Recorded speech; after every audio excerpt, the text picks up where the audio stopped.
Hey, Joe here from Home Studio Corner. Welcome to episode 3 of Mix Together Season 3. If you're just joining me, hi, welcome. I'm mixing a song step by step here, absolutely free on YouTube. You can download the tracks for free as well. Go to homestudiocorner.com/MT to sign up to get these tracks, and you can mix this sucker right along with me. Okay, so far we've done pretty boring stuff, and this video will also be a little bit boring, but don't skip ahead. Trust me. This is the stuff that sets you up. If you ever see me say something about how I mixed a song in 2 hours or an hour or 3 or 4 hours, and you can only ever seem to mix a song in 12 hours or 8 hours, there's nothing wrong with you. You've just got to become more efficient at the work. And some of it is you just need experience. You just need to mix another 100 songs and you'll get faster by default. The same way, the first time I mow the grass, I've been talking about mowing the grass a lot in these videos. The first time if I move to a new house and I mow the grass the first time, it's going to be a lot slower than the second time because I learned, okay, that way took a lot longer and that was awkward and I couldn't maneuver around that thing as well, so I'll try it this other way. But then 2 or 3 times in, I'm starting to do it a lot faster. It's the same with mixing, although it might take a little bit longer. So a part of why I'm able to mix the way I'm able to mix is that I spend sometimes too much time on the front end of the mix, getting things right, getting everything organized, getting phase stuff checked like we did in the last video, organizing stuff together so that when it's time to listen and set levels and do EQ and compressors and all that fun stuff, we're in a position to do that well. Now, I know I'm not going to keep having that same soapbox, but in this video, we're going to go through how to organize the session, everything but the drums. We've got the drums set up. Drums are good to go. What do we do with, for example, these guitars and all these vocals down here? Now, if you've already imported these tracks into your session, then you know if you did them in the order that I had them in the folder, then you already have them kind of organized. But let me walk you through really quickly just ways to think about some of this stuff. So when I first imported these raw tracks, the first thing you do, and the first thing I like to do, is just group like things together. Meaning, first put all the electric guitars together. That makes sense. Then look at the waveforms. You can look at the names of the tracks, which is sometimes helpful, but a lot of times just looking at the audio itself will tell you, oh, okay, these 4 tracks need to be together because they all play at the same time.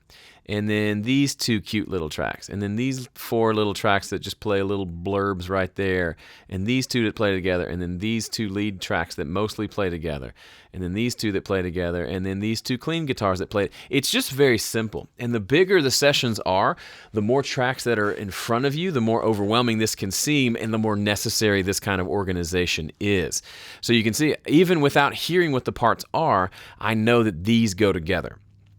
Same thing with the vocals. If we zoom in, you can see the lead vocal is doubled for the entire song. Now, we may mute one out and go to one vocal if we decide that. That's for a later decision. But then so I put those 2 together. And then I see, okay, these are called vocal low. I'm putting those 2 together because they play at the same time. And then these 2 end vocals, they sing at the same time. Then you got this one that sings with these 2 some of the time, so it's next to them. To me, the proximity of tracks, if they're playing together, putting them together is helpful for 2 reasons. One, chances are I'm going to want to mess with all 3 of these tracks because they're all singing together. So the more I'm in the same area of the session, the better. If this track was for some reason way up here and I'm having to, all right, I'm working on this track. Okay, where's that other one? Oh, I got it. Let me zoom out and find. It wastes way too much time and it stops the creative flow. So it's not just about efficiency, it's about staying in the zone and in the flow of doing creative work. And if you can keep any kind of stopping to have to reorient yourself from happening, it'll make you better and it'll help you mix faster too. And then these background vocals, they're all named the same and they all sing at the same time, so they've all been, of course, grouped together. So that's something to keep in mind. And the larger the session, the more you're going to have to do this work. I've had sessions where I've spent a good hour just doing this, just going in and saying, okay, this one goes here, these 2 play together, let me put them together, I'll decide what to do next. The next thing you want to do, the other reason to organize like this is it helps with panning. So much of what we do as mixers is setting levels and setting panning. We're going to spend a lot of time getting those things right. And if things were recorded in pairs, that's a good sign that they probably are going to be panned left and right. So my guess with these 4 electric guitars is I'm going to pan this one left, this one right, this one left, and this one right. Same with these 2 that come in together. Now I could pan some up the middle, but that's the whole idea is if I have 2 things playing at the same time, they probably are either going to be right on top of each other, or more than likely they're going to be on different sides of the mix. It is super important when you've got lots of keyboard parts and guitar parts, and maybe there's a guitar part that only plays during the turnarounds, so maybe it only plays here and here. And then you find a keyboard part that also only plays here and here. And those are the only 2 tracks in the session that look the same and play in the same spots. That's a clue. Make a note of that. Try to put them somewhat close together so that you can say, all right, this one's going to be panned left and this one's going to be panned right. I bet they play off of each other nicely. Now, in a song like this, it's mostly just doubled guitars and doubled vocals, and almost everything is doubled. So our job is a little bit easier, but at the same time, now we have to make the decision of what's going to be up the middle versus what's going to be panned out to the sides. And we'll get to that later. Now, the next thing you need to concern yourself with, whenever you see 2 tracks that look similar, it's really important to make sure that they aren't 2 recordings of the same performance. Meaning, we want to make sure, especially with electric guitars, if we've got these 2 here, for example, those waveforms, the guitar 1 and 3, look really similar. Now, they all start at different points. That's the first clue that tells me they're all different. But there's a chance, a lot of times people will put 2, maybe even 3 microphones on the same guitar amp to try to capture different tones and then blend them together later. That's something you want to know. If that's the case, I'm not going to pan them hard left and right, most likely. They're going to stay together as a single unit. Now, unless I get detailed session notes, which we almost never do in this scenario, I'm going to have to kind of dive into the tracks and figure it out for myself. So the quick way that I do that, just to see if these are indeed the same performance or actual doubled parts played separately, is to just pan them out and figure things out. So I need to undo mono. We're not in mono anymore for a while. And we're just going to check things out. So first thing I want to do is check guitar 1 with guitar 3, because those 2 look similar.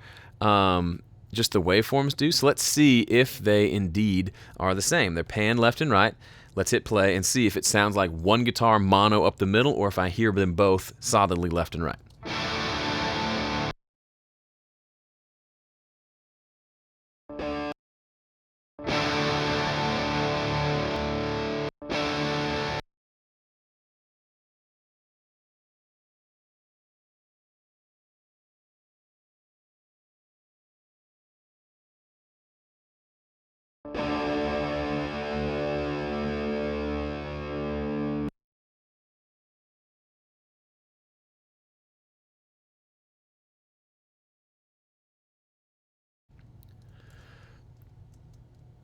Let's just start over with the checking of the thing. All right, so first let's check 1 and 3 together. Those waveforms look similar. Here's what they sound like. Okay, obviously stereo. That's not 2 mics on a single amp. That's 2 separate takes of guitar, 2 different recordings. That's great. Now let's check 1 and 2 together. I think they should be fine. Okay, those are different. And let's check 2 against 4. 2 and 4 look a little more similar waveform-wise. 4 is pan left, 2 is pan right. Let's see how those sound. Those actually sound more similar, a little more muffled, like smaller amp sound. So I'm going to group those together. So electrics 2 and 4 are going to live together. And then electrics 1 and 3 are going to be together. That just makes sense. They sound the same tone, same amp, same guitar. I'm guessing 2 and 4, same deal.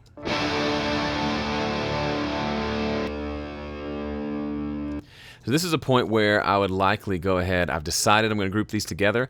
I'm almost 100% certain I'm going to EQ these as one guitar. So use the same EQ settings for both because they sound identical.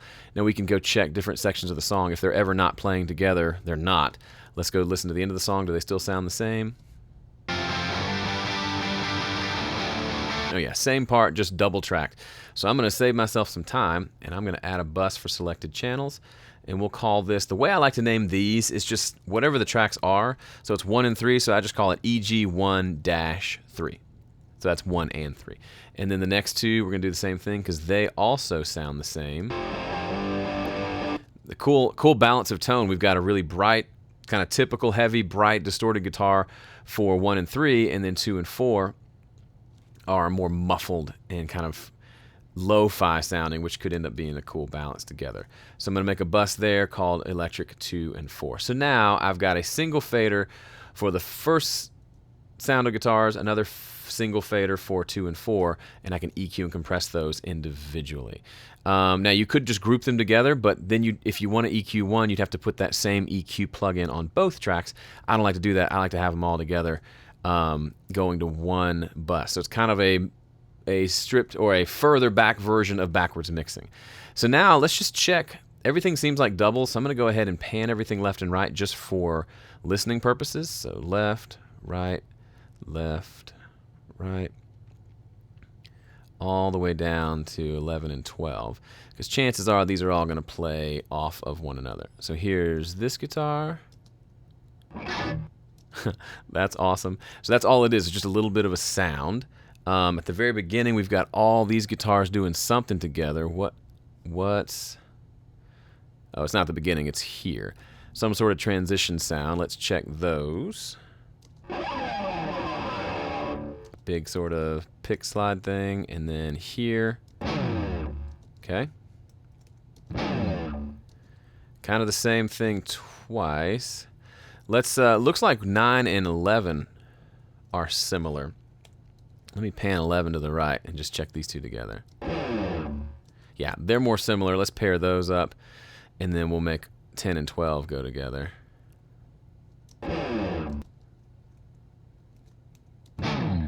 Yeah, those go together better. I like that. And then lead guitars, 1 and 2. I'm not sure about panning on these, but obviously they're grouped together. We should be fine. I'm guessing they'll both be up the middle.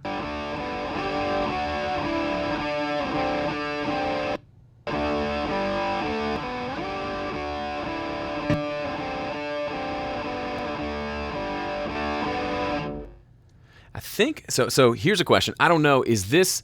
I'm assuming this is a double of the lead guitar part. So this is two different performances, but they sound so close. The best way I know how to tell is to pan them left and right, just for checking purposes. If there's a stereo image, they are separate.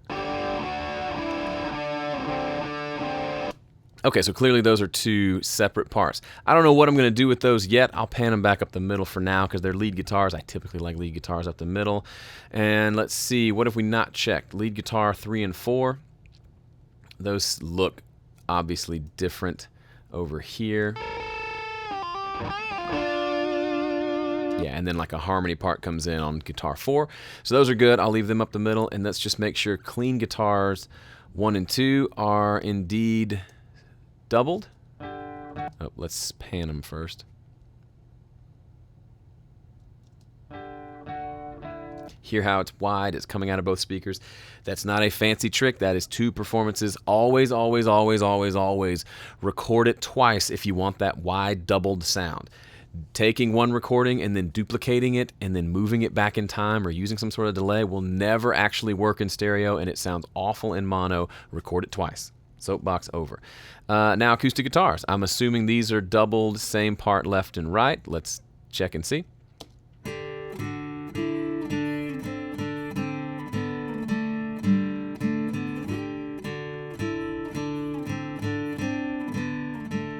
Yep, it sounds like a double of it, but it's played very well and very consistently. But when I click the mono button, it still sounds good in mono. Gets a little bigger in stereo, which makes sense. Now, if this had been stereo acoustic, where they put two mics on one acoustic, nothing wrong with that. We may still want to pan it left and right. It's just good information to know. We might group them together, bust them together, or something like that. Now, you may be wondering, okay, all these guitars are just paired together. Doesn't it make sense to send them all to their own individual bus? Given that I did that with the first two sets of guitars, yes, that would make sense, but I'm not, and here's why. These are all just little individual parts, especially all of this stuff here. I could take the time to route them all to their own little cute little buses, but chances are I'm not going to be EQing all of them individually. If over the course of the mix I decide, you know what, 7 and 8 need some EQ, at that point At that point, I may decide to bust them together. It'll take just a couple seconds to do, but I don't want to do extra work whenever I can help it. So I know the main rhythm guitars, they're going to need some EQ, because that's just a given. I know from my experience, I'm going to EQ the main guitars a little bit. So I ran those to these buses that we created here and here. The rest of these, I'm not convinced I'm going to be doing that yet. What I will do quickly is just group them together. So I'm using a keyboard shortcut, Command G, to group them. That literally just groups the faders of all the ones that we panned opposite each other. And that allows me to, if I move this one, the other one follows along. Since they're all essentially the same thing, I don't need to have separate access to each fader. That makes my life a little bit simpler down the road. But if I want to process them through a set of plugins together, then I'll need to route them to a bus. Acoustic guitar is the only exception. It is already routed to an acoustics bus. So any processing I want to do to both channels, I can just do on that bus. Easy peasy, Japanesey. Okay, so now we are done with all the nerdy stuff. The only other thing we might do is I'm going to guess these background vocals are paired together 1, 2, 3, and 4. Let me check those really quickly to make sure I've got those paired up correctly. Typically with background vocals, if it's 1, 2, 3, 4, 1 and 2 are the same part doubled, 3 and 4 are the same part doubled. Let's just check. Okay, those are the same part. That's super cool. Okay, they're all doing the same thing. So it's just a gang vocal of 4 parts of the same thing. So that's fine. The 2 lead vocals, let's make sure those are the same thing. You're not alone. Okay, not a harmony or anything. Vocal 3, I'm not sure what that is. Is it just another double? You're not alone. We all experience the same. So there's 3 vocals there in the chorus. That'll give us something interesting to play with. We may not need them all, but it's there. Might be a way to make the chorus feel a little bigger since we have doubled vocals for the verses. These vocal low here. Given the first clear thought, I'm suicidal. I'm gonna just guess. I'm gonna want to pan these out. Again, this isn't really a mixing decision. I'm just gonna throw out a little guess here. I'm going to group those together, and I know I'm going to want to EQ them separately. You know what? No, I'm not sure of that yet. I will leave it alone for now. These vocals at the very end that we saw, I'm guessing these are the same that we want to pan left and right as well. You're not. Woo, that's loud. Let's turn those down. You're not the only one. Wow. Okay, that's awesome. We're going to pan those out left and right. We'll probably end up wanting to bust them together, but for now they will just be grouped and we're good. Now you may think, and some people may disagree with me and say, Joe, you're an idiot, and I'd say, you're probably right. There's no reason for you to do all this. You haven't even listened to the song. How do you even know what's right? Like for example, these guitars here, I might have grouped them wrong because these 2 probably need to go together. We'll figure that out in the mix. But I'm just putting everything in places, putting them all in buckets together so that when I go to mix, I can say, okay, these are my rhythm guitars. I've not even heard the song yet, right? You could be following along with me on this mix and you literally have no idea what the song sounds like. You know the rhythm guitar sounds like this. And you know the kick drum by itself sounds like this. But we haven't actually listened to the song. That's coming. One of the big problems a lot of people face, especially when you're starting out, is they tend to just dive in and start pushing up faders, and then they hear a problem and they throw a plugin on there, and they're 30 seconds into a mix and they've already added 3 plugins and are just going down a rabbit hole that they haven't actually identified what needs to happen in the mix. They're just being reactive and they haven't put more of a process into it. That's why I wrote the 5-step mix guide at 5stepmix.com to kind of show you, walk you through my process and why I do it the way that I do it. It makes the first part of the mix super boring, but like I said, I believe in the first video, everything I've done in these first 3 videos, we've spent an hour on this mix and haven't done anything really creative yet. We've just organized the session. What I typically do is I schedule that for an afternoon. I'll organize the session, get everything in place like this. Then I'll come back and do the mixing at another time where I can sit down and say, all right, I think we're ready to start listening to the song and setting levels. That's my process. And you can do all this at once. You can do all this work and then jump right into the mix. I've done that as well. It's kind of fun to separate the two, to do this kind of administrative assistant type work and then come back later and do the creative mixing work. But there's no rule that says you have to do it one way or the other. I will be looking at these 2 guitars. I've got my eye on them being separate and not grouped together. But otherwise, I think we've got ourselves set up to have a fun, probably relatively easy mix. So in the next video, we will be diving into our static mix, which is Aside from everything we've done to this point, this is probably the most important part of the mix, and I'm going to spend plenty of time on it to get it right so that the rest of the mix just comes together nicely. All right, that's it. If you want to download these tracks for yourself and you haven't yet, go do it now. HomeStudioCorner.com/MT for Mix Together. The tracks are available there. Enter your email address. You'll get a download link. Download the tracks, pop them into your session on your studio, in your software, mix along with me, and you will be getting better mixes in no time, I promise. That's it for me. Thanks for watching. See you in the next one.